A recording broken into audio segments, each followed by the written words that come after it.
자, 그러면 오늘은 129쪽을 보겠습니다. 129쪽.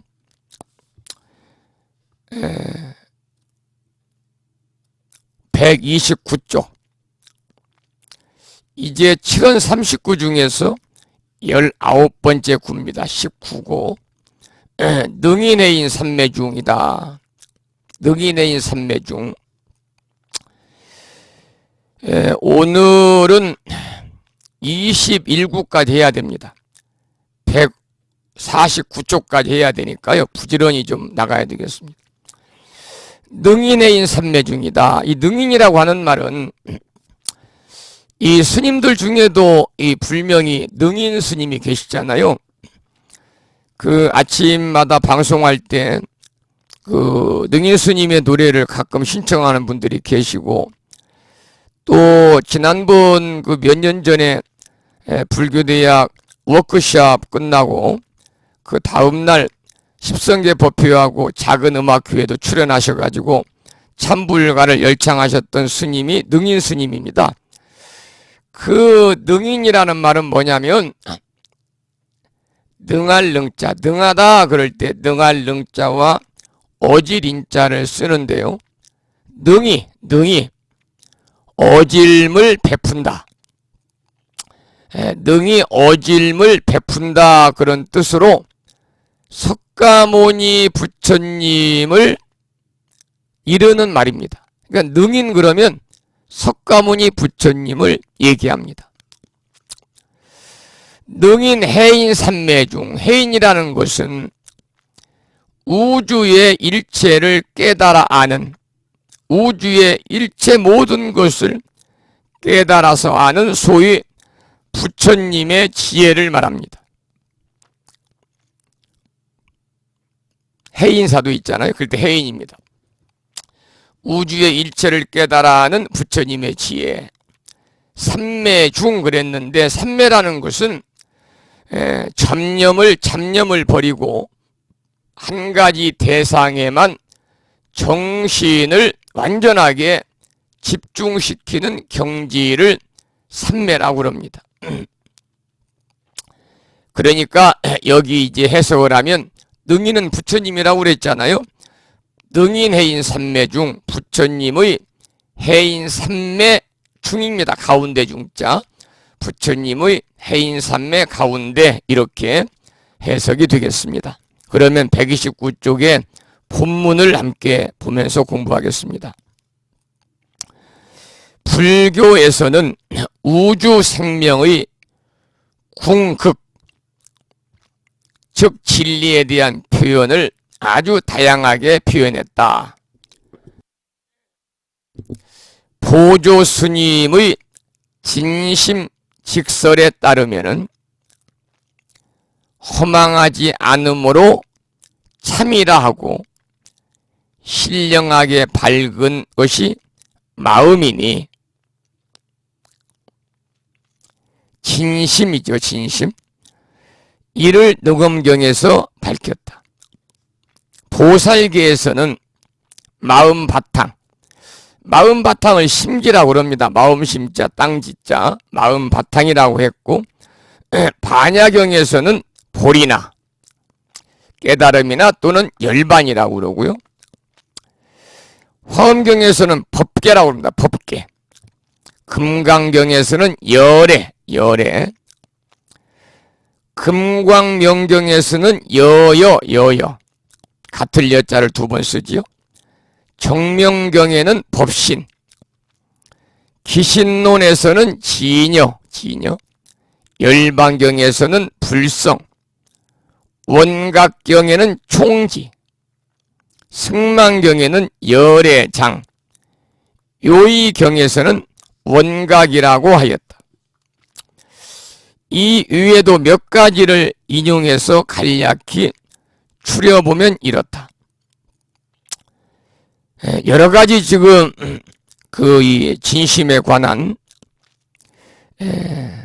용어를 이렇게 여러 가지 경전에서 나오는 그런 용어들을 서술을 해 놓았습니다. 진제, 일심, 유심, 대원, 경지, 중도, 본래 면목, 넘겨서 130쪽입니다. 진화 등이다. 이후에 조사들의 가르침으로서 불리는 명칭은 이렇다.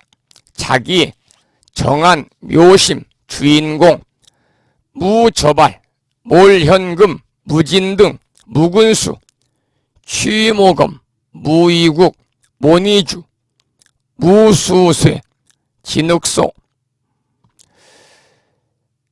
나무말, 나무닭, 심원, 시민, 심경, 심월, 심주 등등.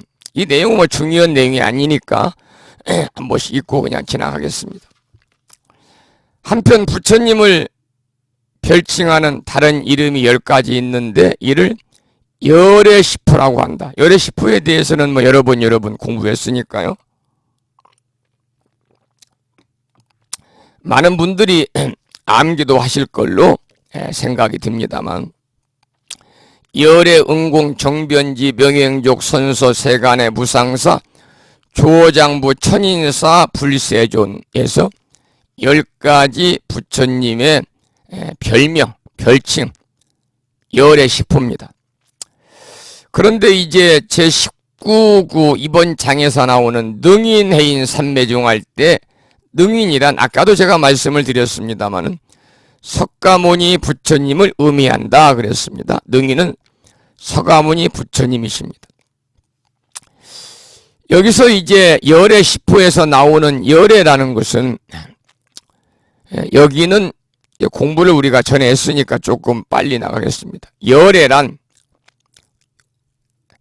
오고감이 없이 항상 여기에 있다 그 말입니다.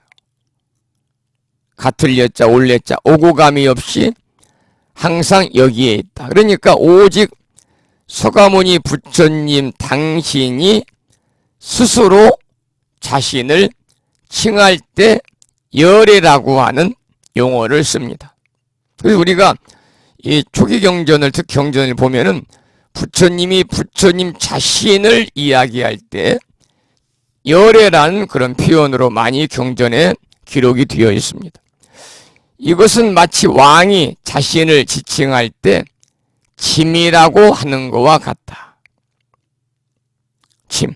우리 스님들도 다른 사람들이 부를 때는 스님 이렇게 부르지만 본인이 다른 사람에 얘기할 때 스님이란 얘기를 잘 안 하잖아요. 소승이, 산승이 뭐 이렇게 얘기합니다. 소승, 산승. 마찬가지다 그 말이죠. 그래서 이제 열애시포 중에서 열애 응공할 때 열애가 빠지고 마지막에 불과 세존을 합해서 불세존 10번째 명호를 나누어 가지고 처음에 열애가 빠지고 불과 세존을 나누어서 10가지로 열애시포로 이야기하는 경우도 있습니다. 그 다음에 응정등각이다. 응정등각. 수행자가 부처를 만날 인연이 있으면 대철 대우하여 크게 깨달아 가지고 정등정각을 이룬다는 뜻이다. 이게 바로 뭐냐면 응공입니다. 응공. 응공. 소승불교에서는 아라한이라고 그러잖아요. 세 번째 열애응공 정변지, 명행족. 정변지가 정등정각이고요. 명행족은 명행이 원만하여 일체법을 모두 아는 경지다 그랬습니다. 밝은 행이 원만해서 일체법을 모두 아는 경지. 선서는 착할 선자, 갈서자 그래서 잘 가다 이런 의미인데 피안으로 잘 가셨다 이런 뜻으로 열애와 반대되는 의미를 가지고 있습니다. 세간해라고 하는 것은 세간을 해탈했다 그런 의미이고 삼세의 모든 일들을 다 안다는 말입니다. 이게 세간해입니다. 그 다음 무상사는 유의 없이 높은 깨달음으로 최고의 대사를 일컫는 것이고 큰 스승을 이야기하는 것이 우상사. 조장부는 자타 모두를 잘 길들여 가지고 조복받는 분이다, 그런 뜻입니다. 그리고 천인사는 육계, 색계, 무색계인 3계의 스승이고요. 천인사는 불은 스스로 대철대오하고 타인도 개오시키는, 타인도 깨달음을 열어주는 분이다, 그 말이죠.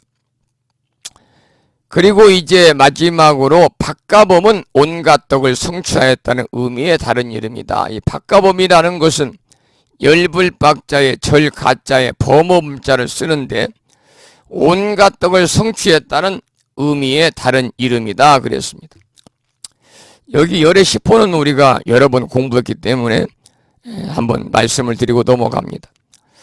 131쪽의 두 번째 단락을 보시면 이름이라는 것은 삶의 궤적이다, 그랬습니다. 궤적이라는 것은 선인이 남긴 발자취 또는 언동 등을 더듬어온 그러한 흔적을 궤적이라고 합니다. 그래서 궤자는 수레바퀴 궤자를 씁니다. 적자는 자취할 때 자취 적자를 씁니다. 그래서 이 특히 수행자의 이름은 득도에 대한 과정을 내포하면서 결과를 예견한다. 그래서인지 몰라도 중생들은 이름에 대해서 많이 집착을 한다. 성명을 통해서 소원 성취를 하려는 강력한 욕심 때문이다.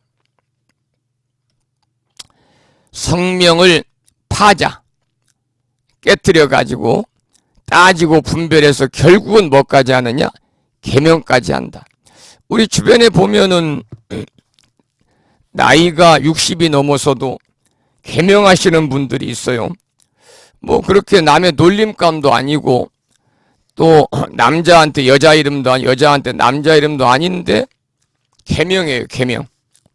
어디 가서 뭐 보니까 이름 때문에 인생이 고달프다든지 뭐 이름 때문에 몸에 이렇게 질병이 떨어지지 않는다든지 이러한 헛소리를 정말로 알아듣고 이름만 바꾼 모든 것이 다 만사 형통될 것처럼 말고 계명하는 분들이 주변에 간혹 계신데 계명한다고 그래서 인생이 바뀌는 게 아닙니다. 계명한다고 그래서 인생이 바뀌고 같으면 다 계명을 해야죠. 물론 이름을 이제 질 때 처음에 잘 지어야 됩니다. 그래서 이름을 처음에 그냥 집에서 대강대강 짓거나 이름을 잘 장명할 줄 모르는 분한테 맡겨가지고 오행도 맞지 않고 사주에 맞지 않고 이름을 전화버리면 나중에 문제가 생깁니다. 성장을 해서 어디 가서 뭐 보면은 이름 때문에 뭐가 안 된다 그러면 또 계명해야 되면 그 절차가 오직이나 복잡합니까? 그래서 저는 개인적으로 우리 불자님들은 계명할 필요가 없다. 왜 그러느냐? 불명을 갖고 계시니까. 불명을 열심히 불러드리면요, 계명한 것보다 더욱더 일상의 삶을 살아가면서 불보살님의 가피가 충만하지 않겠습니까? 불명을 사용하게 되면. 계명을 한다고 해서 소원 성취가 되는 건 아닌데 인간의 욕심 때문에 계명까지 하는 분들을 주변에서 볼 수가 있습니다.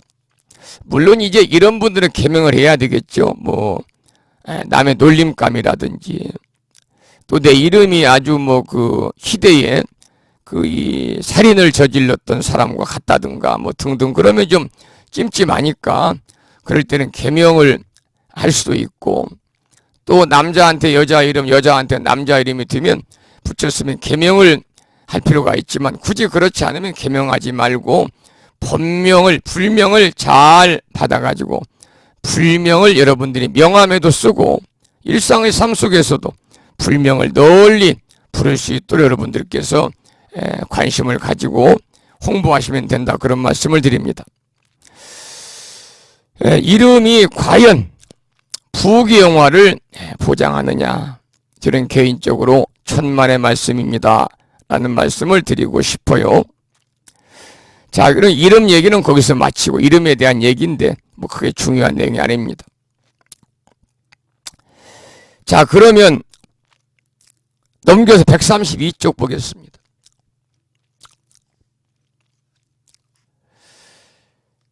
최소한 그 이름을 들었을 때 항상 깨어있는 마음이 있는가 하는 것이다. 그러니까 우리가 이름은 성성자라고 그래요. 성성자. 영리할 성자가 2번 겹쳤잖아요. 그래서 이 아무리 좋은 이름을 지어주었다고 하더라도 그 뜻에 부합하여 살려고 노력을 해야 됩니다.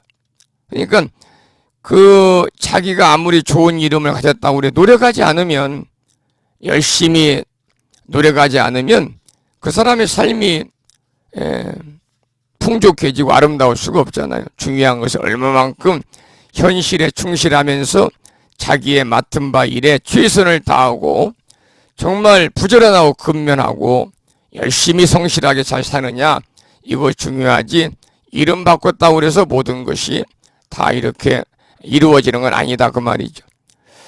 여러분들 아무리 좋은 이름을 이제 줬어. 예를 들어서 요즘도 서울에 가면 이름 석자 줘주고 1,000만 원씩 받는 데도 있습니다. 아주 유명한 사람들은 보통 몇백만 원씩 받죠. 그렇게 비싼 돈을 주고 장명을 했다 하더라도요, 그 이름을 가지고 자기 사주를 들고서 다른 장명원에 가서 감정을 하면 이것은 이름이 100% 아주 훌륭한 이름입니다 라고 이름을 감정해 주는 사람이 하나도 없습니다. 아, 이름이 좋긴 좋습니다. 그런데 조금 부족하네요. 이 부족한 부분을 잘 채워야 앞으로의 삶이 활짝 열릴 것 같습니다. 이렇게 얘기를 해야죠. 그래야 그 문의하러 감정받으러 온 사람이 다시 그분한테 개명을 부탁할 거 아니겠어요? 그 이름 써가지고 먹고 사는 사람들이니까요. 그래서 아무리 좋은 이름이라도 여러분들이 감정을 하고 싶으면 돈을 받지 아니하고 장명해주는 곳을 찾아서, 그런 곳은 스님밖에 없어요. 스님들밖에 없어요. 일반 장명소에 가면은 그분들은 장명이 직업이니까 감정하는데도 돈을 받습니다. 이 장명 얘기를 하다 보니까 오늘 지금 카페를 통해서 출석을 확인해 주신 충청남도 보령시에 살고 계시는 보덕화 보부님 슬하에 이남을 두고 계시는데, 둘째 아드님이, 첫째는 아들이고 둘째는 딸을 어저께 낳았어요. 그러니까 보덕화 보부님이 손녀딸을 보신 겁니다. 3번째 손주인데, 그래서 제가 어제하고 오늘 새벽에 이름을 좀 장명을 해서 10개를 잘 뽑아가지고 오행에 맞도록 부족한 부분 채워주고 사주에 맞게 이름을 줘서 보내드렸습니다마는, 이름은 처음에 여러분들이 질 때 잘 지어야 된다, 그런 말씀을 드립니다. 자, 그러면 어디를 보시냐면은 이름에 관한 예가 나왔습니다. 그래서 중요한 건 아니고요. 132쪽을 보겠습니다. 132쪽 둘째 단락입니다. 알겠는가? 어딘지 아시겠죠? 132쪽의 둘째 단락 알겠는가? 거기부터 보겠습니다. 절집 추녀 끝에 풍경을 매단 이유를, 그 풍경 소리 들을 때마다 이 풍경 소리 듣는 놈은 무엇인고 하고 이 목구 화두를 다시 거머잡기 위함이다. 한시라도 화두를 놓치지 않기 위한 이근 원통의 수행법이랴. 역시 이름도 마찬가지다. 이름이 왕동계였던 왕씨가 왕부자라고 개명을 했다면, 부자라는 이름을 듣는 순간 아, 부자가 되어야지 하고 다시 발심해야 깨어있는 마음이다. 그래야 이름이 사람을 만들고 다시 사람이 이름을 따라가는 것이다. 이름에 관한 얘기가 부연에 설명이 됐네. 최근 만난 수행자들을 보면 뭐뭐 하더라 뭐뭐 카더라는 식으로 수행담을 이야기하는 사람들이 있다. 어쩌면 뭐뭐 카더라의 앞잡이는 항상 나 자신이었다. 일명 사이비인 것이다. 사이비는 말 그대로 겉으로는 같아 보이지만 속을 들여다보면 겉과 다르다. 사이비나 의도는 정법과 완전히 틀리지만은 않다. 불가에서의 의도란 다른 종교, 교리, 이론 등이 다른 것을 의미하지 않고, 원래 의도라는 것은 다른 종교, 교리가 다른 것을 얘기하는데, 본래의 그 내면의 의미는 마음 밖에서 무엇을 구하는 것을 의도라고 했다 그 말이죠. 마음 밖에서 무엇을 구하는 것을 의도라고 그러고, 또한 마음 밖을 향해서 구해서 바로 얻어진 것이 사도다 그랬습니다. 의도와 사도에 대한 이 내면의 이야기를 적어놨네요.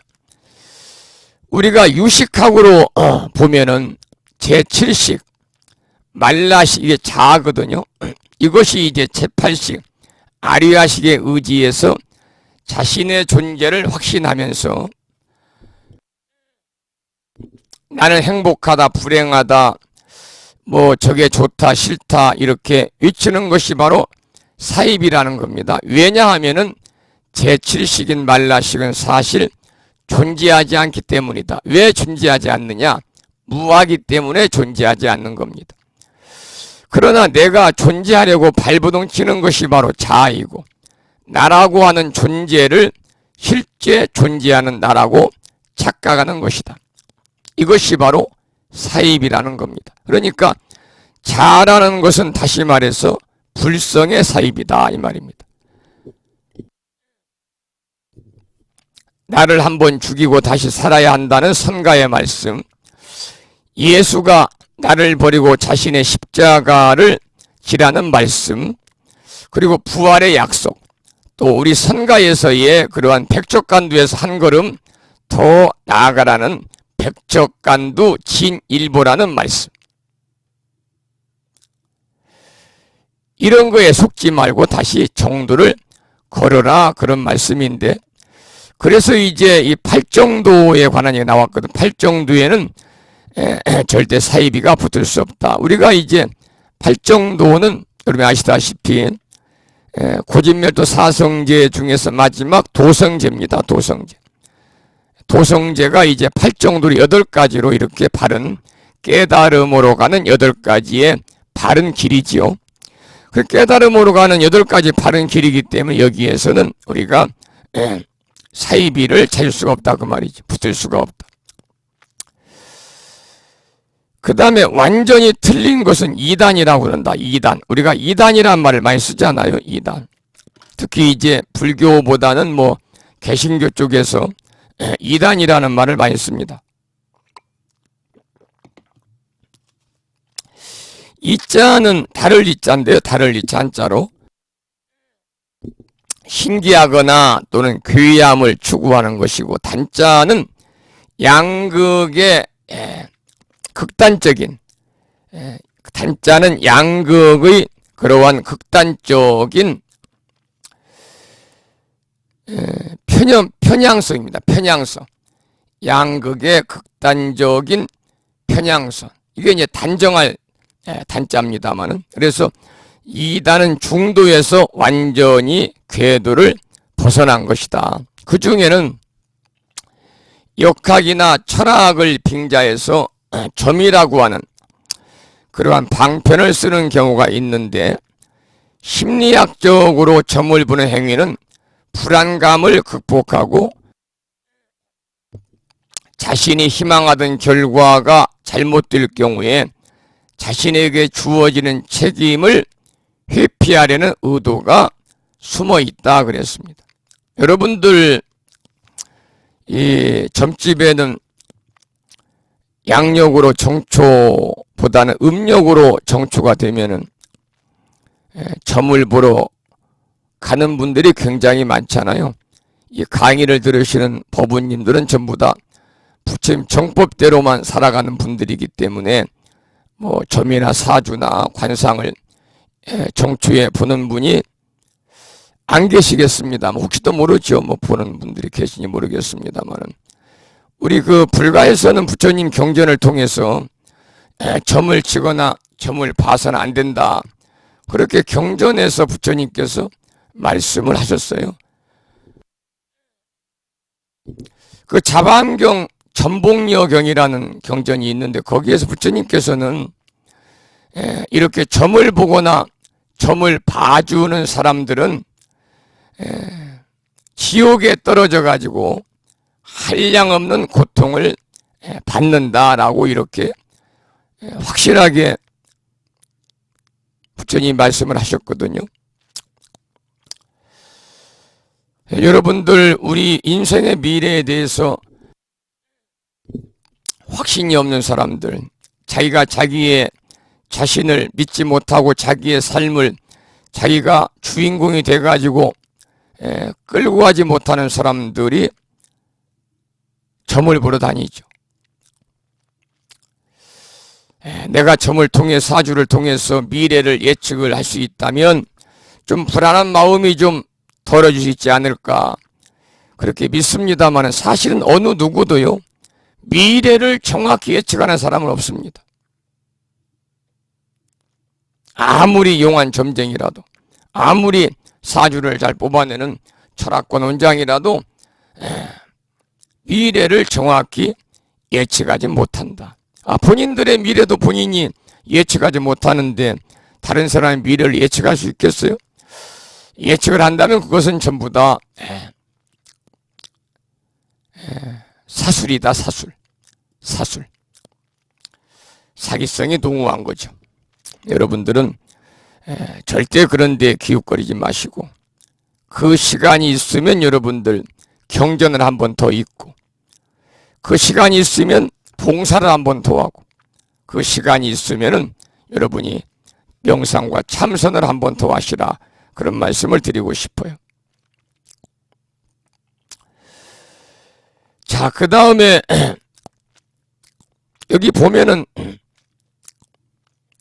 점을 보게 되면은 9개는 맞고 한 개는 틀렸다는 것을 알 수 있다. 역시 치유에는 이성이나 돈 문제. 그러니까 우리가 점을 보면 뻔합니다. 점을 보면은 첫째, 돈 문제, 부부간의 문제, 이성간의 문제죠. 이성간의 문제, 돈 문제, 자식 문제, 건강 문제, 이거 빼놓고는 없어요. 그래서 우리가 이제 책을 이렇게 철학 공부할 때, 명리학 공부할 때 책을 보면요. 점 보러 오는 사람들이 몇 시에서 몇 시에 오는 사람들은 무엇 때문에 온다. 이 사람은 건강 때문에 온다. 몇 시에 오는 사람들은 이성 문제로 온다. 몇 시에 오는 사람들은 금전 문제로 온다. 이렇게 통계가 나와 있습니다. 자, 134쪽에 오늘 갈 길은 멀고 목은 잠겨 큰일 난. 134쪽에 두 번째 단락을 보겠습니다. 몇 년 전 잠시 심리학과 최면을 공부한 적이 있었는데 심리 용어 중에 투사라는 말이 가슴에 닿았다. 투사. 이 던질 투자에다가 쏘다. 그래서 던질 투자에 쏠 사자를 씁니다. 투사. 이 말의 의미는 뭐냐면 뜻을 떠나서 회개를 유도하는 단초가 되어주는 단어이기도 했다. 회개라고 하는 것은 이제 고칠 회자에다가 그 다음에 이제 여기 고칠 개자에다가 뉘우칠 회자에다 고칠 개자를 씁니다만 죄나 잘못을 뉘우치고 마음으로 고쳐먹는 겁니다. 그러니까 기독교에서는 회개고 우리 불교에서는 참회고 또 이웃 종교인 성당에서는 고해라고 그러잖아요. 같은 의미가 종교에 따라서 이렇게 용어가 조금 다르긴 합니다만 전반적으로 그 내용은 같다 이렇게 보시면 됩니다. 투사라는 것은 뭐냐면 잠재의식 속으로 쫓겨난 자기 불만이 타인에게 흙탕물을 튕길 때 일어나는 것이다. 다시 말해서 자신의 나쁜 면을 스스로 질책하고 싶지 않아서 타인에게 똑같은 것을 찾아내고 아울러 그것을 흠잡는 데서 즐거움을 찾는 것을 말한다. 투사에 관한 설명을 해놨네요. 자, 그러면은 134쪽의 가장 밑에 줄 보시면 중국 선가의 이야기 중에서 투사에 대해서 잘 표현된 한 대목이 있어가지고 소개한다 그랬습니다. 선가에서 나오는 이야기입니다. 오랜 세월 수행해서 어느 정도 일가를 이룬 선사께서, 일가라는 말이 나오죠. 뭐 한 가족이라는 뜻이 아니고요. 우리 불교에서 말한 일가라는 것은 뭐냐면 뛰어난 실력으로 이룬 독자적인 경지입니다. 그러니까 뛰어난 능력과 실력을 가지고 이룬 독자적인 경지를 불교에서는 일가라고 합니다. 오랜 세월 수행을 해서 어느 정도 독자적인 경지를 이룬 선사께서 일부러 속가에 탁발을 나섰다. 그럴듯한 집 대문 앞에 서서 목탁을 치며 탁발을 요청하는 경문을 읊었다. 그때 대문의 빗장이 날카로운 굉음과 함께 열리더니 시주를 청하는 스님에게 갑자기 웬 노파가 나와서 폭언을 했다. 무언 죽놈이 아침부터 재수없게 뭘 달라는 거야 하며 다시 대문을 매몰차게 닫아버렸다. 이 말을 들은 선사는 아직 나에게 남은 것이 있구나 하면서 미련 없이 돌아섰다. 이제 거기에 대해서 이제 남은 것에 관한 남은 것이 있구나 라고 이 스님이 얘기한 그 내용이 그 밑에 이제 또 다른 비유로 설명이 되고 있습니다. 언젠가 어느 비구니 스님을 동생과 같이 만난 적이 있었는데 다른 종교를 믿는 동생이 부처님 상에 절하는 것은 우상숭배라는 선입견을 가지고 비구니 스님께 묻기를 왜 부처님 상에 절을 하나요 하니 비구니 스님께서 답하시기를 자신에게 절하는 겁니다. 자신이 평소 성스럽다는 것을 몰라서 대신 부처님 상에 대고 절하게 시키는 거지요. 그러면 당신 자신이 성스럽다는 것을 새삼 느낄 겁니다 하셨다. 이처럼 절을 하는 행위는 바다의 수면을 걷는 일이요. 자신의 성스러움을 깨닫는 일은 바다 밑바닥을 동시에 걸어가는 행위이다. 이 두 가지를 동시에 깨우친다는 것은 법성, 즉 비로자나 부처님 세계에 일체가 다 포함되어 있다는 것을 확연히 깨닫는 것이 이것이 바로 해인삼매다 그랬습니다. 해인삼매. 그러니까 지금 제19구 능인 해인삼매 중을 설명하면서 앞에서는 능인에 관한 설명을 쭉 여러 형태로 말씀을 드렸고 여기서는 해인에 관한 설명을 하고 있습니다. 해인. 그 다음에 넘겨서 해인에 관한 설명이 더 나오죠. 해인에 대한 뜻을 살펴보면은 먼저 해는 바다의 자인데요. 우주 법계의 모든 현상과 형상을 넓은 바다 위에 있는 그대로 비춘다는 뜻을 지니고 있으며 인자는 도장 인자인데요. 코끼리의 걸음처럼 발자국이 선명하게 남듯이 일체법은 비로자나 부처님의 화연이라는 뜻이다. 이렇게 넓디 넓은 대법성의 바다에서 자유롭게 논일 때 일체 모든 행위는 그 자체가 삼매이다. 삼매란 마음이 경계와 하나가 된 심일 경성이고 산란한 마음을 멈춘 후에 정이며 사마디, 삼마지, 사유수라고 달리 표현하기도 한다. 따라서 해인삼매는 일체 모든 삼매의 근본이며 그 삼매들을 모두 다 포함한다.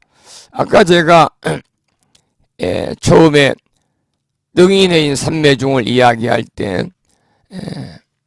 삼매에 관해서 말씀을 드리고 또 해인에 관해서 말씀을 드렸는데 그 내용을 조금 부연해서 자세하게 설명하고 있는 겁니다. 136쪽의 두 번째 단락 가운데를 보겠습니다. 빨리어 경전에서는 사선정, 이게 삼매인데요.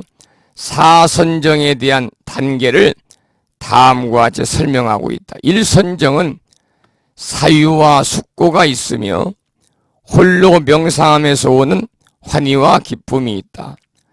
제2선정은 사유와 숙고를 멈추고 내적 평화와 마음이 집중되어 있다. 사유가 없는 삼매에서 오는 환희와 기쁨이 있다. 제3선정은 환희는 사라지고 평정한 마음과 분명한 알아차림으로 육신의 행복을 느끼며 머문다. 즉 평정과 마음 챙김에 머무는 사람은 행복하게 머문다.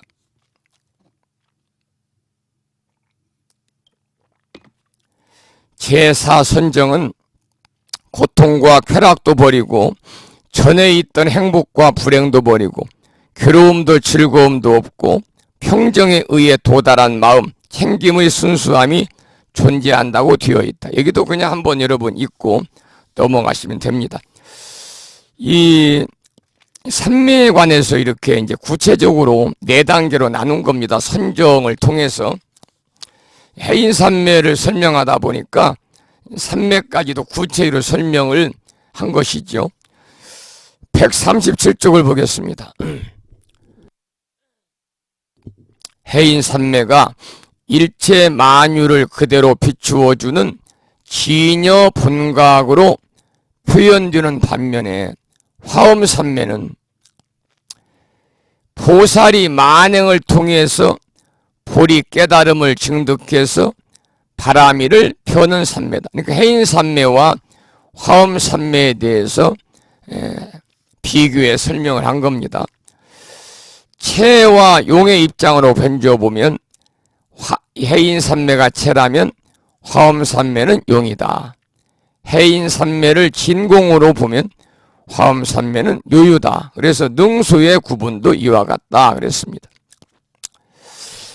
자, 여기 이제 19구는 그렇게 해서 마무리를 짓고요. 이제 제목이 아주 간단합니다만은 능인해인 삼매 중이다.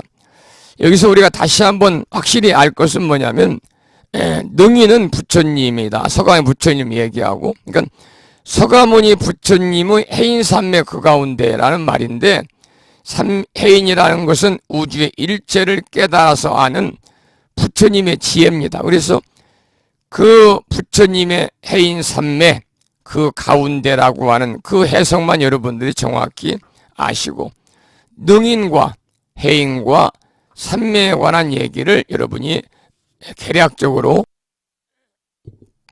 이해를 하시면 됩니다. 그런 말씀을 드리면서 29로 넘어가겠습니다. 이 밤이 되니까 목이 더 잠기고요.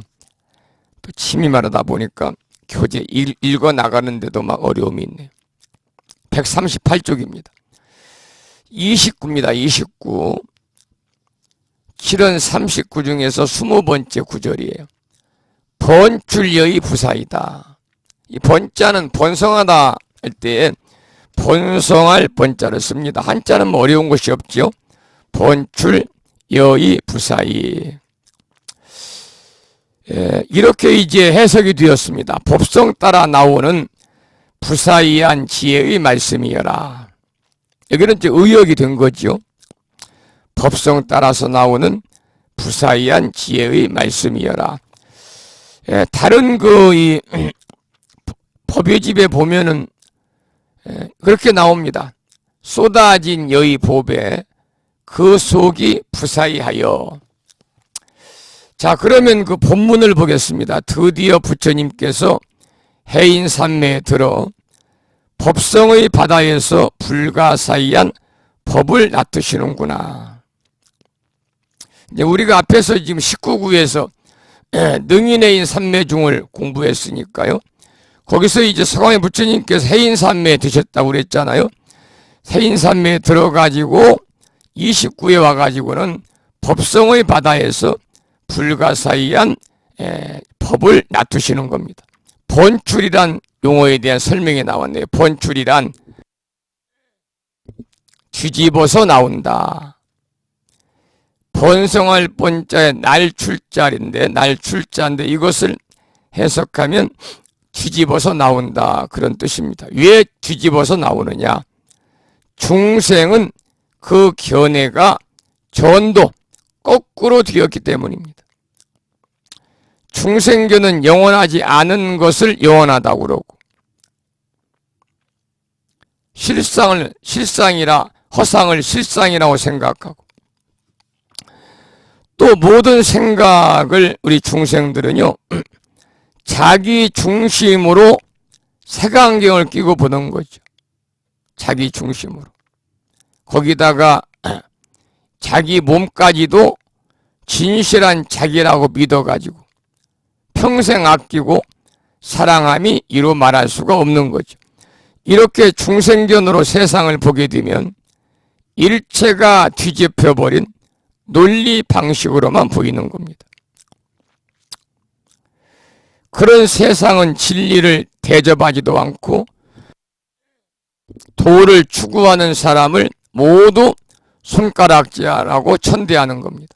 그러나 작금의 종교는 비즈니스가 되어서 도를 돈벌이의 수단으로 전락시켰고 하늘의 이치를 주고 알았다고 대단한 도인의 행사를 하면서 왕사를 꿈꾸는 이들, 돈을 벌게 해준다면서 심지어 대기업 회장에게까지 이것을 믿기로 혹세무민하는 이들이 판치는 세상이 되었다 그랬는데, 불교나 기독교나 천주교나 원불교 이런 그 대중적인 종교는 이렇게까지 비즈니스가 돼가지고 돈벌이 수단으로 종교를 전락시키고 종교가 타락하진 않았죠. 그래도 여기서 말하는 이 돈벌이 수단 전락 타락 이런 말은 대중적인 불교, 기독교, 천주교, 원불교를 얘기하는 건 아니고 소위 말하면 이 사이비 종교, 사이비 종교.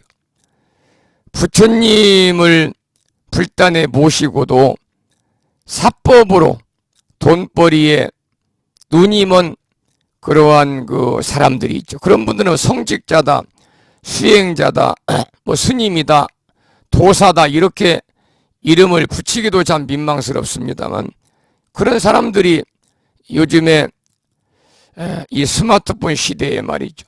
유튜브를 보는 시대에 유튜브를 보고 찾아가가지고 발등을 스스로 찍은 사람들이 한둘이 아닙니다. 얼마 전에 이 텔레비전에서 추적 프로그램인데 어느 불자님이 문자가 와서 스님 탐사보도라고 하는 종합편성 종편 거기를 제가 봤는데 스님도 한번 보시면 좋을까 해서 스님에게 알려드립니다. 그래가지고 제가 이제 자세히 물어봐가지고 방송 다시 듣기를 통해서 인터넷으로 이렇게 제가 보았는데요. 서울 강남에서 선원을 운영하는, 우리가 볼 때는 무당이고요. 자신은 스님이라고 얘기를 하는데, 도사라고 그러는데, 제가 볼 때는 무당도 완전히 시원찮은 무당, 도인 곁에도 못 가는 무당, 말이 거칠고, 그리고 번번이 사람들에게 겁을 줘가지고 불안 심리를 자극을 해가지고 이렇게 자기의 목표를 달성하는 그런 무당이었습니다. 그런데 본인이 법문을 한답시고 자기의 선언에서 사람들이 많이 왔더라고요. 남자 신도는 한 명도 안 보이고 전부 여자 신도인데 서울 강남에 사는 사람들이 대부분인 것 같아요. 나이가 많은 노보살님도 별로 없어요. 대부분 50대, 60대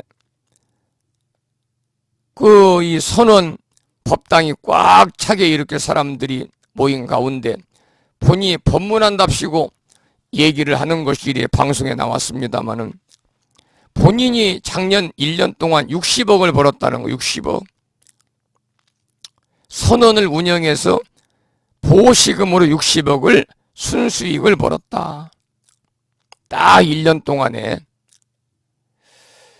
뭐해서 벌었느냐? 나중에 이제 추적을 해가지고 뭐든지 보면은 이렇게 이제 사기성이 있는 사람들을 만나는 사람들은 나중에 후회하는 사람들이 많잖아요. 그래서 나중에 이제 발등 찍히고 후회한 사람들을 탐사보도 기자가 탐사보도 세븐인가 그래요. 인터뷰한 것을 보니까 전부 다 구대가지고 몇천만 원씩 내고 구들해가지고 다 그냥 속은 거예요. 심지어 가서 이제 그 유튜브에다가 여러분들도 그런 분들이 계시죠? 불교 텔레비전 방송 보시고 거기에 나와서 강의를 한다든가 뭐 하시는 스님이 계시면 그 절을 꼭 찾아가는 분들이 계시더라고요. 꼭 가요. 그러니까 그냥 그 이 막 철새처럼 왔다 갔다 하는 거예요. 요즘에는 스님들도 마찬가지로 유튜브를 막 띄워요.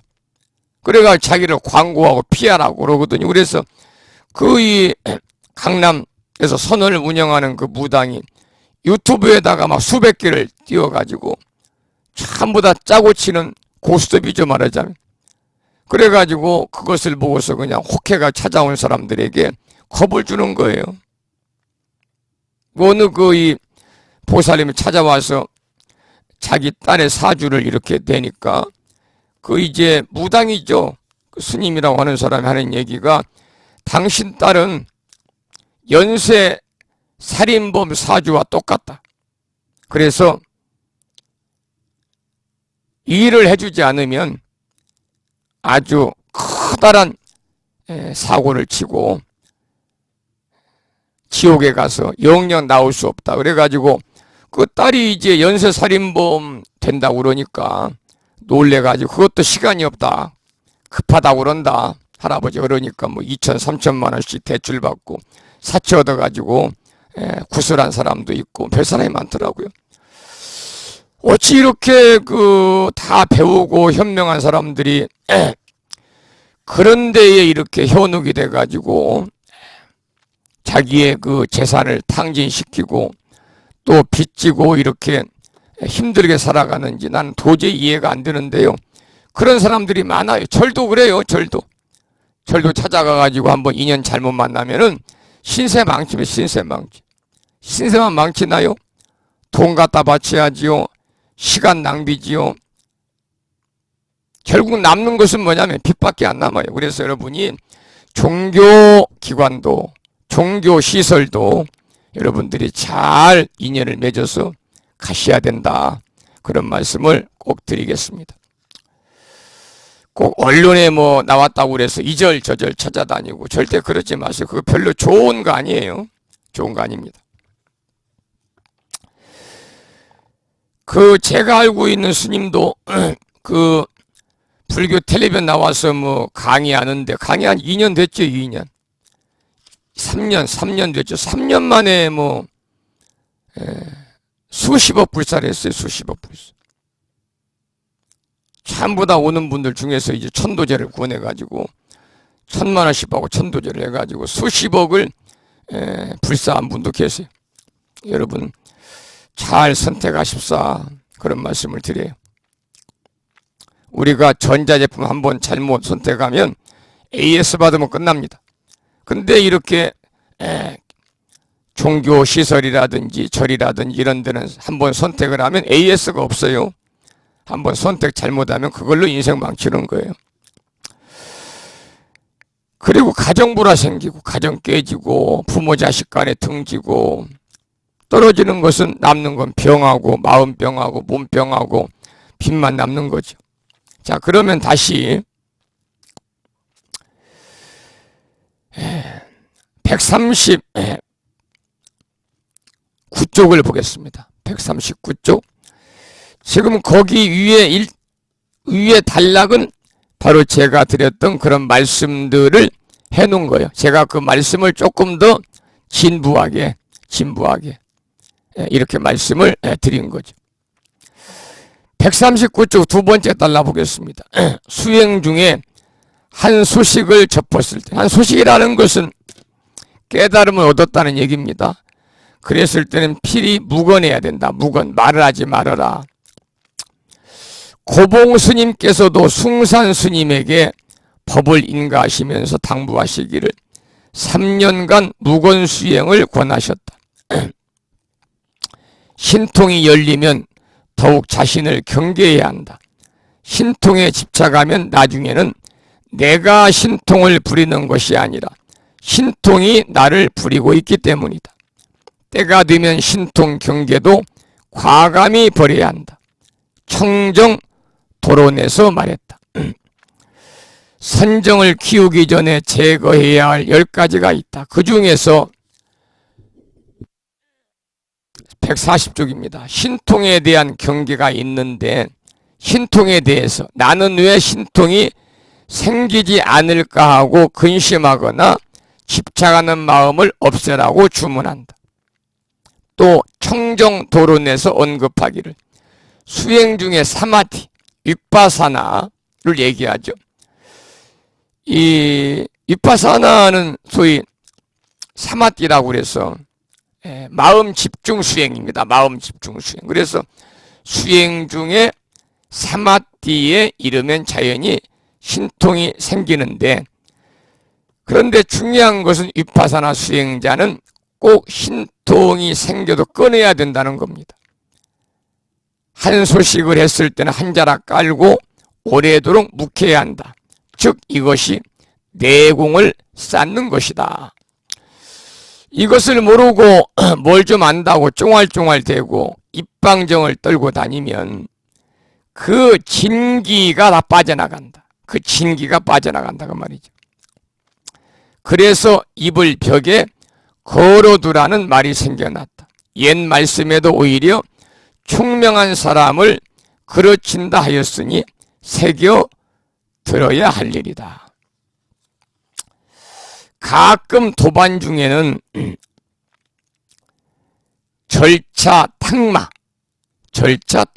이 절차탕마에 대해서는 그 다음 페이지에 나오니까 넘어가겠습니다. 한자로는 끊을 절자죠. 끊을 절자.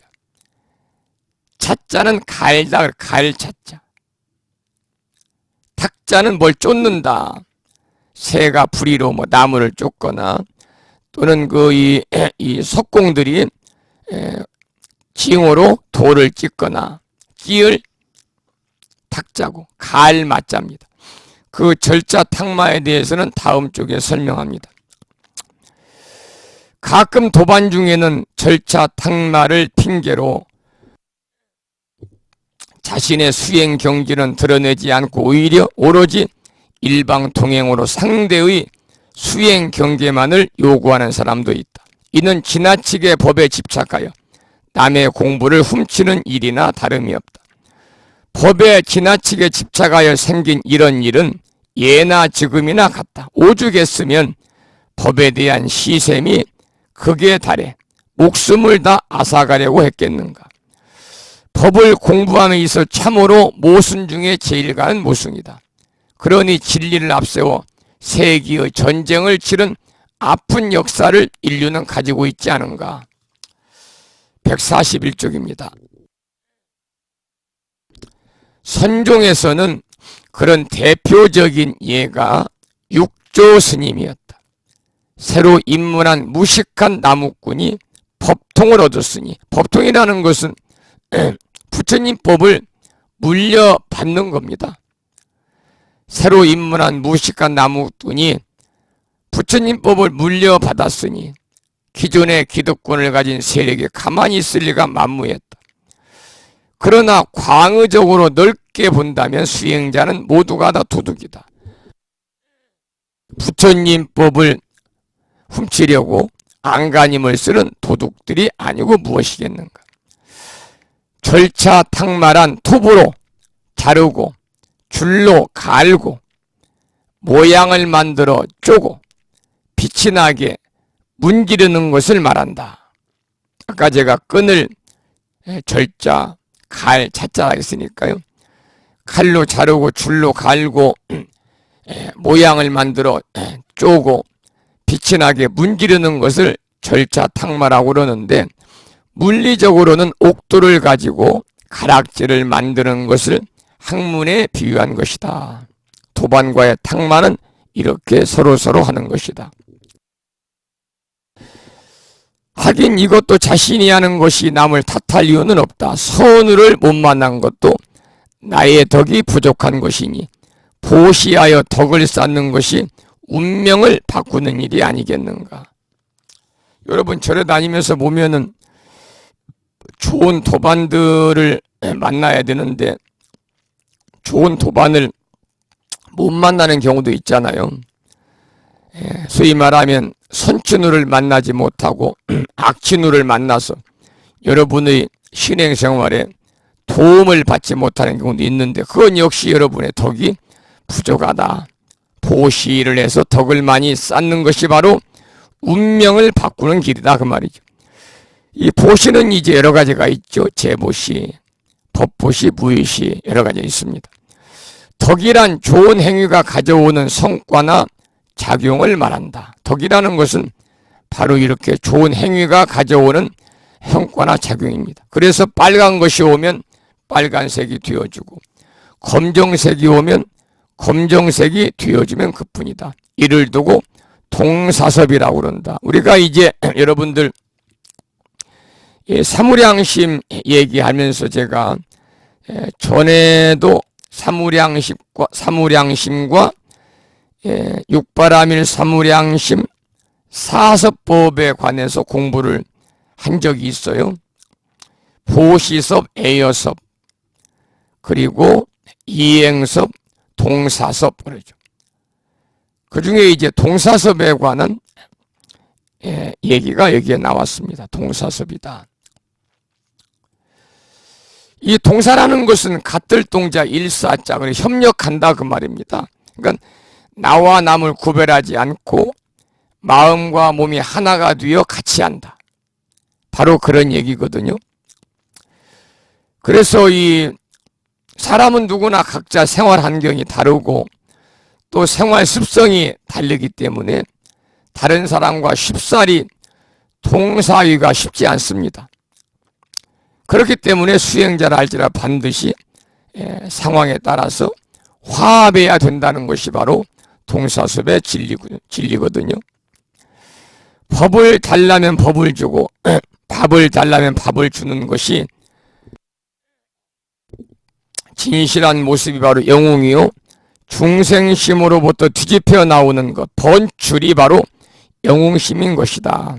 번출여의 부사의를 설명하면서 번출에 관한 얘기가 나왔습니다.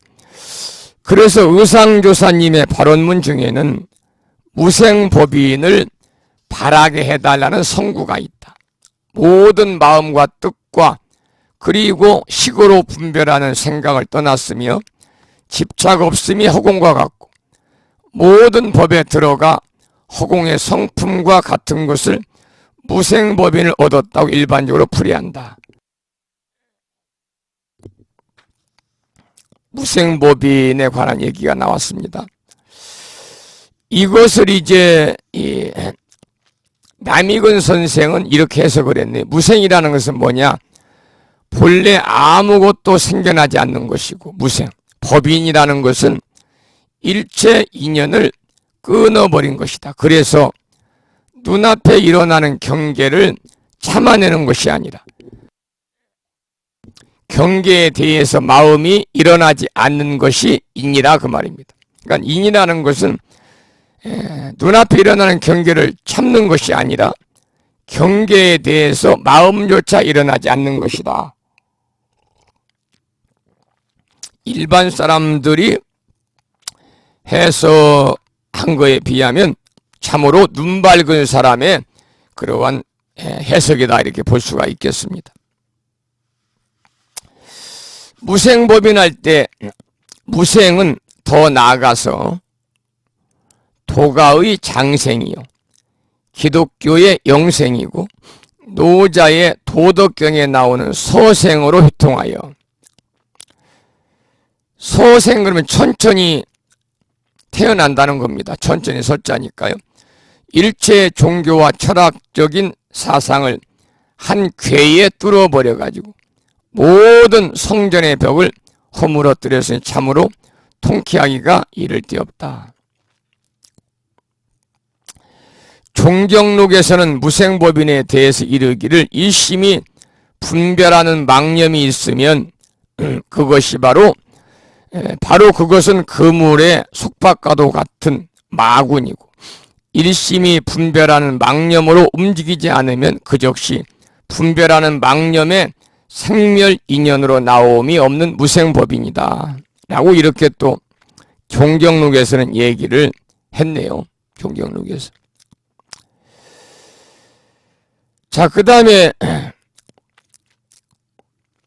어디를 보냐면 143쪽 보겠습니다. 143쪽. 두 번째 단락을 보겠습니다. 여기 지금 29에 나오는 번출여의 부사의를 공부하는데요. 이 번출에 관해서는 지금 앞에서 설명을 했고, 여의 같을 여자 뜻자 번출여의할 때 여의에 관한 설명입니다. 여의는 뭐냐? 여의주다. 여의주, 여의주요. 갖은 조화를 부리며 원하는 것을 다 얻을 수 있는 신비의 구슬이 여의주거든요. 이 구슬은 만상을 담았는데 또한 신령하기가 하늘을 닮았다.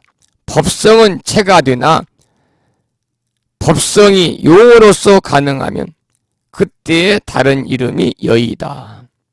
이때 여의는 주인공이요 주장자다.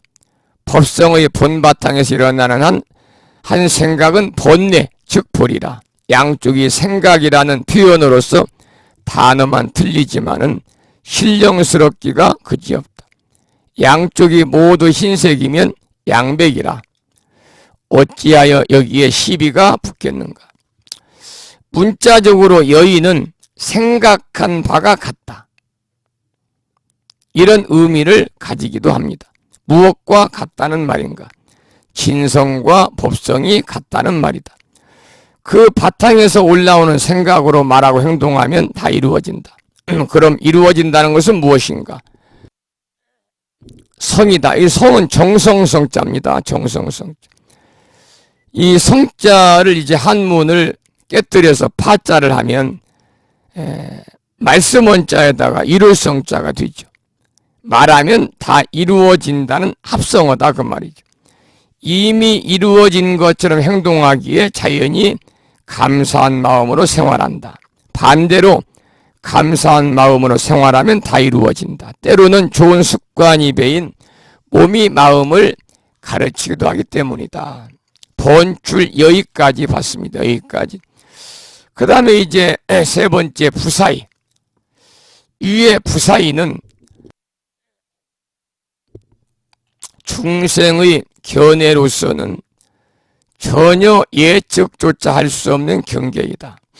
그렇다면 무엇이 부사의한 것인가? 화엄경 부사의 법품에서는 이렇게 설명했다.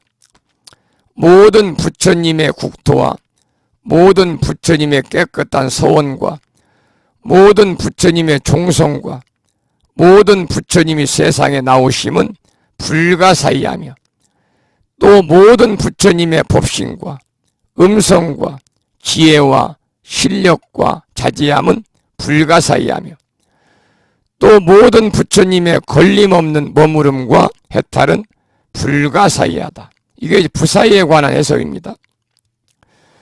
또한 일체 중생의 심행을 알며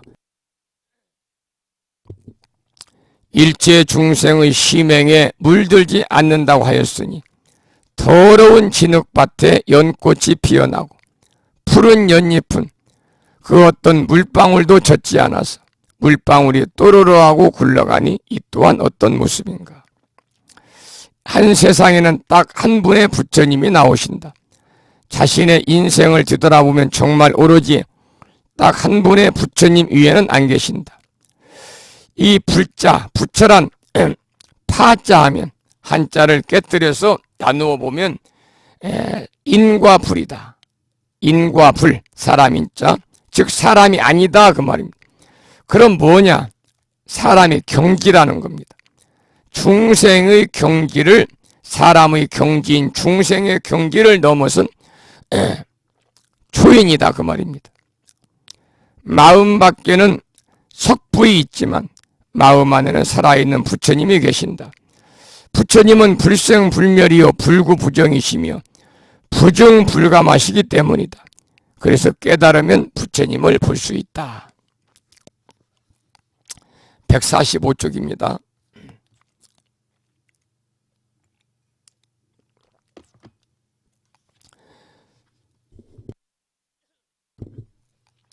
달마 스님께서 설하시길 직지인심 견성성불이라 곧 마음이 부처라고 하였다.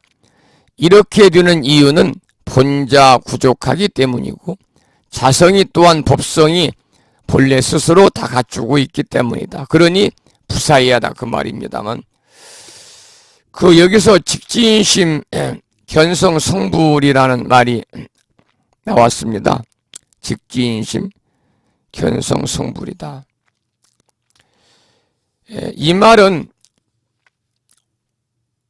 선종에서 깨달음을 설명한 말입니다. 선종에서 깨달음을 설명한 말인데, 소위 우리가 지금 공부하는 것은 교학입니다. 교학. 교학에 의지하지 아니하고 참선. 화두를 들고 참선하는 좌선에 의해서 바로 사람의 마음을 직관해가지고 부처의 깨달음에 도달하는 것을 말합니다. 이것을 이제 선종에서 말하는 깨달음을 설명한 말이 직지인심 견성 성불이다. 이걸 직역을 하면은 직지인심이 있죠. 직지인심. 곧바로 사람 마음을 가리킨다 그런 뜻입니다. 그러니까 곧바로 사람 마음을 가리키니까 소위 그 문자나 언어를 빌리거나 위적 대상에서 찾는 것이 아니라 자기 안의 마음을 잘 성찰함으로 인해서 이제 깨달음을 얻는다 그 말이죠.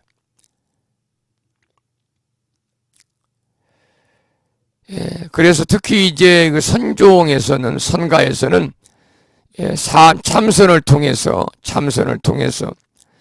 이 사람의 마음을 직지인심, 참선을 통해서 사람의 마음을 정확히 이렇게 보게 되면은 마음의 본성이 곧 부처님의 마음을 깨닫게 된다. 그래서 성가에서는 직지인심 견성성불이라는 말을 많이 쓰고 있습니다.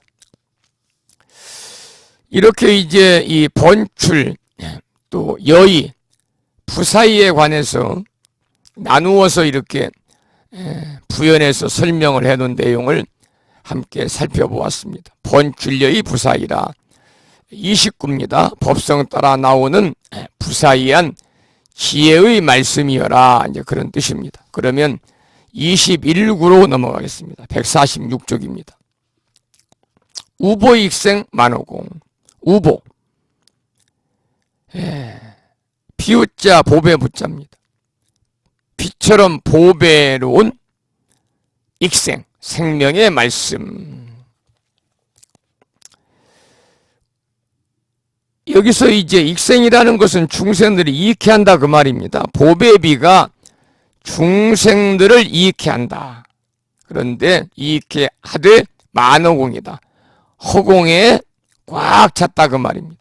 허공이라는 것은 우주 허공 법계를 얘기하니까 빛처럼 보배로운 생명의 말씀이 우주 허공 법계 가득하네 그 말입니다. 본문을 보겠습니다. 욕계, 색계, 무색계, 삼계의 시간과 공간을 초월한 것이 법계다. 우리가 이제 방금도 법계에 가득하다 그랬는데, 법계라는 것은 뭐냐? 소위 말하면 욕계, 색계, 무색계 3계의 시간과 공간, 시공을 초월한 것이 바로 법계입니다. 이 우주 법계에서 피는 땅에서 솟아오른 하늘의 기운이다. 허공이기에 피를 뿌릴 수도 있고, 그런 허공을 빗줄기로 가득 채울 수 있다. 마음의 본바탕이 본래 청정하기에 대상이 보이는 것처럼 피는 대지의 생명을 소생시키고 갈증을 풀어주는 해결사다. 이처럼 타는 목마름으로 갈급한 중생의 마음에 아주 귀하고 소중한 보배의 비를 뿌려주는 것이 바로 경전이다 그랬습니다. 우보익생이라는 말이죠. 우보익생. 보배비가 중생을 이익케 한다. 그런데 이 타는 목마름으로 중생의 마음에 아주 귀하고 소중한 보배의 비, 우보를 뿌려주는 것이 경이라고 그랬는데, 경이라는 것은 뭐냐면 항상 본받을 만한 것으로서 지름길을 의미한다. 그러니까 항상 상법도라는 겁니다. 상법도, 항상 상자, 본받을 만한 것 법법자, 지름길 길도자. 그래서 항상 본받을 만한 것으로 지름길을 의미하는 것이 상법도, 이 세 뜻이 하나로 합쳐진 글자가 바로 경이다 그 말입니다. 그런데 글씨가 한자도 적혀있지 않은 신비한 경이 한 권이 있다. 그 경이 바로 무슨 경이냐? 마음심자입니다. 마음심자를 쓰는 심경이다. 그 말, 심경이다. 마음심자를 쓰는 심경. 바냐바라밀다 심경 그러잖아요. 바냐바라밀다 심경. 그러니까 이 심경, 글씨가 한자도 적혀있지 않는 신비한 경전인 심경을 다시 글로써 써내려간 것이 바로 바냐심경이다. 그래서 바냐의 지혜로 마음을 읽어 내려가다 보니까 심경의 핵심이라는 것은 바로 뭐냐? 이무소독고다. 그래서 이무소독고다. 심경의 핵심이 이무소독고다. 이 중요한 말씀입니다. 얻을 것이 없는 까닭에 그 말입니다. 그런데 이 무소득입니다. 이 무소득. 얻지 못한다는 겁니다. 뭘 얻지 못한다는 것이냐? 여기서 스스로의 성품, 자성을 말합니다. 우리가 자성, 실체거든요. 실체라고 여길 만한 것이 그 무엇도 없기 때문에 여기서는 무소독입니다. 무소독. 그래서 이무소독 할 때 무소독이라는 것은 스스로의 성품을 얻을 바가 없다 그 말입니다. 무엇을 얻을 것이 없느냐? 스스로의 성품을 얻을 바가 없다. 그래서 얻을 바가 없는 고로, 그래서 스스로의 성품을 얻을 바가 없는 고로, 그래서 이무소득고다 그렇게 말을 하는 겁니다. 그러니까 이 반야행의 핵심은 바로 뭐냐면 이무소득고, 이무소득고, 이무소득고. 스스로 성품을 얻을 바가 없다.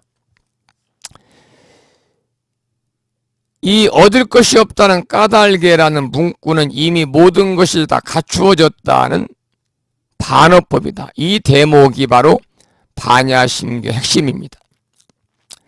금강경에서의 핵심은 뭐냐? 응무수주 이생기심이라는 겁니다.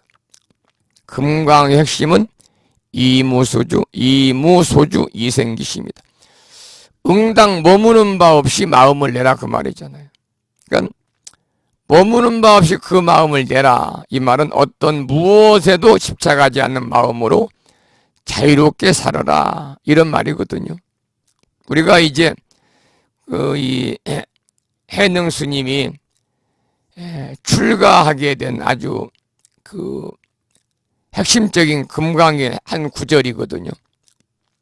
우리가 머무는 바 없이 그 마음을 내라 그랬는데, 머문다는 것은요, 기존의 자기의 생각을 고집하는 겁니다. 자기의 생각을 고집하지 않고 마음을 낸다는 뜻입니다. 그러니까 어떠한 걸림도 다툼도 없이 마음을 내라. 머무는 바 없는 마음이 바로 빈 마음, 무심이거든요. 무심이라는 것은 모든 분별을 비운 마음이니까 미래나 과거가 좋고 나쁨이 없음을 깨닫고 미래나 과거에 우리가 머물지 말고 지금 여기에 집중하는 그러한 행복감을 이야기하는 거죠. 머무는 바 없이 마음을 내야 하는 이유는 머무는 모든 생각이 집착으로 헛되기 때문이다 그 말입니다. 자, 그리고 원각경에서는 무변허공이다. 무변허공 각소현발이다 그랬습니다. 이건 조금 이제 어려운 말입니다만은 무변허공 각소현발, 원각경 보살 보안장에 나오는 문구입니다.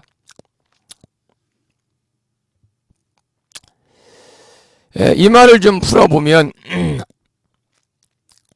이제 직역을 하게 되면은 이 무변허공에서 각수연발, 각이 나타났다 이렇게 이제 직역이 되겠습니다만은 이것의 올바른 해석은 뭐냐면 무한한 허공은 깨달음에서 나타난다 이렇게 설명을 해야, 해석을 해야만이 제대로 맞는 해석이라고 그러네요. 이렇게 설명해도 문제는 역시 나에게 있다. 도대체 자기가 자기를 믿지 않으니 전도된 중생의 마음이란 참으로 무서운 것이다. 극단적으로 비유하면은 비가 주룩주룩 오는데 우산도 없이 길을 걷는다. 맞은편에서 우산을 쓴 사람이 걸어오는데 우산 쓴 사람이 마침 자신에게 우산이 하나 더 있으니 쓰고 가라고 비 맞은 이에게 권했다. 그런데 비에 젖은 생쥐꼴을 난 정신 나간 사람이 말하기를 자신은 전혀 비를 맞지 않고 지금 길을 잘 가고 있다고 우겨댄다. 게다가 그 우산조차도 필요가 없단다. 경전에서도 이르기를 상대가 법에 대해 경외심이 없고 게다가 법을 청하지 않는다면 절대 법을 펴지 말라고 하셨다. 돼지 목에다 진주를 걸어주는 것과 같다 그 말이죠. 넘겨서 148쪽입니다. 중생은 자기 말만 한다. 상대방의 말에 귀 기울여서 들을 자세가 전혀 되어 있지 않다. 성인에서 성의 가꿀 문자는 이 성자를 우리가 파자를 하면은요, 위에는 귀자에다가 입구자입니다. 그래서 이구 듣고 말하는 사람 그 말입니다. 먼저 문제를 듣고 난 다음 해결책을 말해주는 사람이 바로 성인이다. 지금 우리가 하는 공부는 성현을 넘어서 성인이 되는 공부다. 들을 때 듣고 말할 때 말하고 침묵할 때 침묵한다. 범인으로서는 참으로 쉽지 않은 이야기다. 깨달아 무한히 확장된 마음을 보면 송곳하나 꽂을 자리도 없었던 밴댕이 소갈딱지보다 더 작았던 내 마음이 광대무변한 우주를 한 입에 집어삼켰다. 비로소 그렇게 우주와 합일이 된 그 마음을 표현한다면 그런 우주 만유는 벼르다나 부처님 세계라고 하며 있는 그대로 보이는 자연 그대로 세계라고 스스로 감탄하며 말하게 되는 것이다. 그래서 능엄경에서는 색신과 밖으로는 산하와 허공대지가 모두 묘명진심 가운데 떠오른 모습이다. 묘명진심은 문자 그대로 신묘하고 아주 영명한 그러한 참된 마음을 묘명진심이라고 합니다. 주인이 허드렛 일을 하며 하인으로 노예로 살아가고 있으니 참으로 안타까운 일이다. 대상에 굴림을 당해 사는 인생이니 고통에서 벗어날 수 없구나. 내가 주인인데 주인의 인생을 사는 게 아니고 하인이나 노예나 또는 허드렛이라는 그런 사람의 인생을 살아간다 그 말이죠. 그러니까 본인이 본인의 삶을 주인의 역할로서 끌고 가지 못하는 사람들, 그런 사람들이 우리 주변에 많이 있잖아요. 초기 경전에는 고통은 있어도 고통받는 자는 없다고 하였다. 죽을 자를 살리고 눈먼 자를 눈뜨게 하고 안전뱅이와 절름발이를 일으켜 걷게 하고 병든 자를 회복시키며 건강한 자는 더욱 삶을 윤택하게 해주는 것이 바로 이 공부요. 이를 일러서 익생이라고 한다. 익생. 더욱더 우리의 삶을 풍요롭고 더 알차고 행복하게 윤택하게 해주는 것이 바로 익생이다 그 말입니다. 익생. 더할 익자 날생자.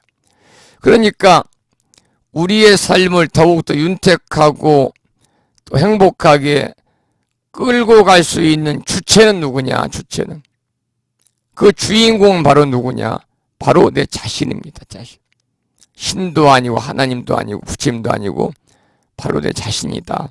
그래서 우보익생 만어공. 우보익생 만어공. 이 비유자 보배 보자니까요. 우보익생 만어공이라고 하는 것은 보배비가 익생 중생들을 이익해가지고 만어공이다. 허공에 꽉 찼다. 빛처럼 보배로운 생명의 말씀이 우주 허공법계에 가득하다. 이렇게 이제 해석이 되겠습니다. 오늘 영 목이 안 좋고 그래서 이 중간중간에 이렇게 뭐 자잘무리하게 설명해 놓은 내용은 제가 대략적으로 그 중요한 내용이 아니라서 이렇게 대략적으로 설명을 드렸고 오늘 21구까지 일단 공부를 했습니다만 읽어 내려가는데도 좀 버겁고 목이 안 좋아 듣는 분들은 더욱더 답답했으리라 이렇게 생각이 듭니다. 그래서 지금 이제 우리가 공부하고 있는 이 법성계를 그 7원 30구인데요. 한 구절마다 거기에 따르는 상세한 설명을 이렇게 비유를 통해서 하고 있는 것이기 때문에 그 안의 내용도 중요하지만 가장 중요한 것은 7원 30구를 원만하게 우리가 다 이해하는 데 있습니다. 그래서 지금 오늘 29까지 21구까지 우보익생 만어공까지를 함께 공부했으니까요. 그 제목은 여러분들이 꼭 해석을 해서 마음에 담고 익혀야 된다. 그런 말씀을 드리면서 법성계를 한 편 듣고 오늘 수업을 마치도록 그렇게 하겠습니다. 법성계를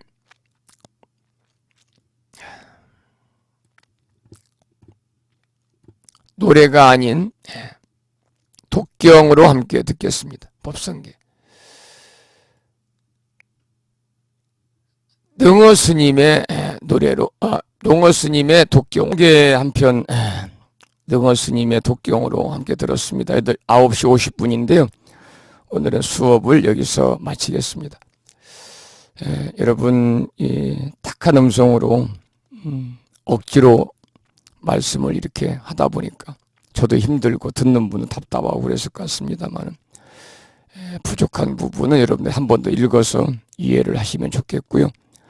이제 남은 부분이 얼마 남지 않았습니다. 21구까지 오늘 공부했기 때문에 남은 부분은 앞으로 2월달 들어서 3번 수업이 있잖아요. 그 3번 수업 시간에 모두 마칠 수 있도록 진도를 맞추어 보도록 하겠습니다. 그렇게 맞추다가 이제 진도가 다 못 나가면은 2월 그 졸업식 들어있는 그 주에 수요일 날이 수업입니다만 만약에 수요일 날 진도가 못 마치면 목요일 날 하루 더 해서 나도 진도를 마치고 그번 주 토요일 날 졸업식 및 수료식을 하도록 그렇게 하겠습니다.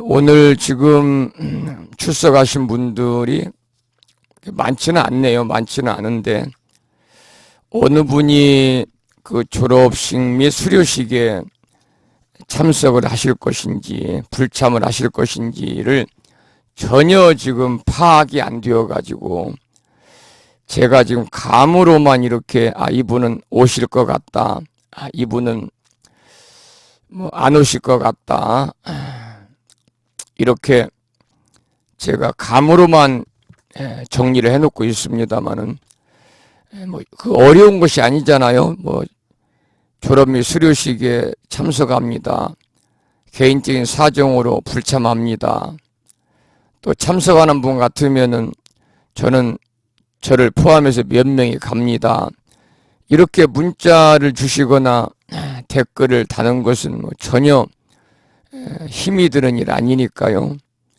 꼭 문자나 댓글을 통해서 출석을 확인해 주십사, 그런 말씀을 드립니다. 왜냐하면 인원이 많아서 그날 가지고 갈 짐도 굉장히 많습니다. 전날 다 옮겨놔야 되고,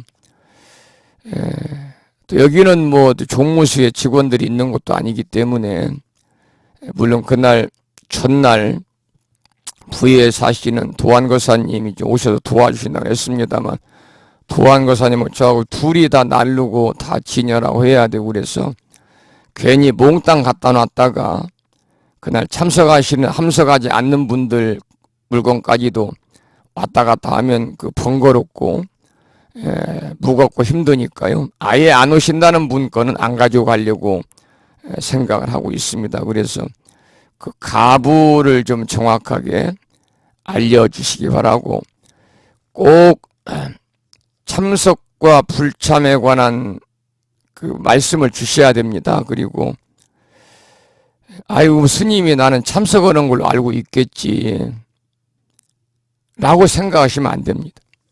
꼭 좀 확인해 주시고, 혼자 오시는 분은 혼자 온다고 얘기하고, 둘이나 세 명, 네 명 오시는 분을 얘기를 하셔야 됩니다. 왜냐하면 뭐 밥 한 그릇에 뭐 7, 8천 원, 6, 7천 원 가는 백반이 아니고 1인분에 4만 5천 원씩 가는 뷔페를 주문했기 때문에요. 그 몇십 그릇이면 돈이 몇백만 원 왔다 갔다 합니다. 그래서 그 낭비해도 안 되고 또 모자라도 안 되고, 그러니까 어느 정도 10명 정도는 뭐 왔다 갔다 하면서 음식을 먹을 수는 있지만 20, 30명까지는 뭐 먹을 수가 없다고 그래요. 그래서 자칫 음식 드시다가 부족해도 안 되는 것이고, 또 몽땅 시켜놨는데 몽땅 남아버려도 안 되고, 그러니까 음식 양을 좀 맞추고 인원수를 맞춰야 되니까요. 꼭 좀 사전에 좀 부탁을 드렸는데도 지금까지 저한테 말씀해 주신 분이 10분 정도밖에 안 됩니다. 10분 정도. 나머지 분들은 오시는지도 모르고 몇 분이 오시는지도 모르고 이렇게 상당히 비협조적이신데, 그렇게 협조해 주는 것이 힘이 들거나 시간이 들거나 돈이 드는 게 아니잖아요. 문자 메시지나 댓글로 스님 저는 몇 명이 참석합니다, 스님 저는 이번에 참석하지 못합니다, 참석하지 못한다고 연락 주신 분들은 여러분 계십니다. 여러분. 그래서 다 제가 표시를 해놨기 때문에 참석 불참자들 꼭 좀 여러분들이 참석 여부와 참석하는 인원수를 여러분들이 잘 정확하게 파악을 하셔가지고 문자로 남겨주시거나 댓글을 통해서 남겨주십시오, 그런 말씀을 드리고 싶고, 오늘 학생회장님하고 통화를 했습니다마는 이번 행사를 치르는데 들어가는 비용이 모든 것이 생각보다 많이 들어가잖아요. 1263만 원 들어갑니다. 1263만 원. 이 중에 이제 식대가 한 500만 원 정도가 점심 식사비입니다. 식사비니까 이 식사비를 줄일 수 있는 방법은 정확한 인원 파악밖에 없습니다. 정확한 인원 파악이 되면 지금 제가 이제 식사를 지금 한 110명 정도 주문을 했습니다마는 만약에 그 인원이 안 온다고 그러면 80명, 30명분을 줄여야 되잖아요. 더 오면 더 늘려야 되고 그러니까요. 꼭 좀 출석하는 인원을 출석 여부를 좀 개인적으로 문자 메시지나 또는 댓글을 통해서 꼭 알려주시기를 부탁을 드리고 혼자 준비하다 보니까 준비할 것이 수십 가지입니다. 수십 가지. 그래서 전부 다 지금 준비를 해놓고 다음 주부터는 전 포장까지 해서 딱딱딱 이렇게 좀 정리를 해가지고 차질 없이 하려고 생각을 하고 있습니다. 여러분들 꼭 협조해 주시고 또 와서 주무실 분도 아직 연락을 주신 분이 없는데 제가 볼 때는 주무실 분이 계실 것 같은데 연락이 아직 없어요. 그래서 지금 그 방도 당일날 전날 3개, 당일날 2개, 5개를 예약을 미리 해놨는데 예약을 안 하면 그때 가서는 방을 구하기가 어려워요. 그때 가서는 뭐 4, 50만 원 줘도 방이 없어요. 그러니까 미리 예약하면 방 하나 25만 원씩입니다. 그러니까 그 미리 예약을 해야 되니까 와서 당일 주무셔야 될 분, 전날 주무셔야 될 분 있으면 그 주무시는 숙박 여부와 주무실 인원을 미리 연락을 주셔야 거기에 맞도록 이렇게 객실을 또 예약을 해 놓을 수가 있으니까요. 그래서 숙박하실 분들 여부와 그리고 공양하실 분 함께 동참자들 숫자를 정확하게 좀 문자 메시지나 댓글을 통해서 남겨주시라는 그 말씀을 꼭 좀 드리고 싶습니다. 그것이 우리 법우님들께서 도와주시는 길이다. 그렇게 말씀을 드리고 싶습니다. 이번 졸업식은 지금 이제 통장에 있는 돈이 정부에서 들어온 돈이 학장님께서 이제 특별보시금 대응까지 해서 1200만 원인데요. 부족한 것은 불심사에서 제가 보충을 해서 행사는 잘 여법하게 치르도록 그렇게 하겠습니다. 그래서 여러분들이 도와주셔야 될 부분은 돈이 아니라 여러분이 졸업식에 참석하는 인원, 참석 여부, 그리고 또 전날이나 당일날 와서 숙박하는 문제, 이 3가지를 여러분들이 꼭 문자 메시지나 댓글을 통해서 꼭 주십사 그런 말씀을 드려요. 혼자 오시는 분은 혼자 가겠습니다. 둘이 오시면 둘이 가겠습니다. 4시 오면 4명 오겠습니다. 이렇게 말씀을 주셔야 이런 파악이 제대로 된다. 그런 말씀을 드리니까 꼭 좀 여러분들 협조해 주시기를 부탁드리겠습니다. 자, 여기서 오늘 수업을 마치고요. 이제 2월 달 들어서 2월 첫째 주부터 시작해 3번 더 공부를 하고 부족하면 한 번 더 해서 4번 하고 해서 종강을 하고 졸업식 하도록 그렇게 하겠습니다. 저녁에 불편하게 여러분들 끼쳐드렸네. 목소리가 탁해가지고 숨고소랐다는 말씀을 드리고 여기서 오늘 수업을 마치겠습니다. 오랜 시간도 함께해 주신 법우님들 감사드리고 방금 문자로 참석할 인원수 이렇게 적어서 보내신 분들은 제가 잘 정리를 해서 차질 없도록 준비하겠습니다. 자, 그러면 이제 여기서 오늘 수업을 마치고요.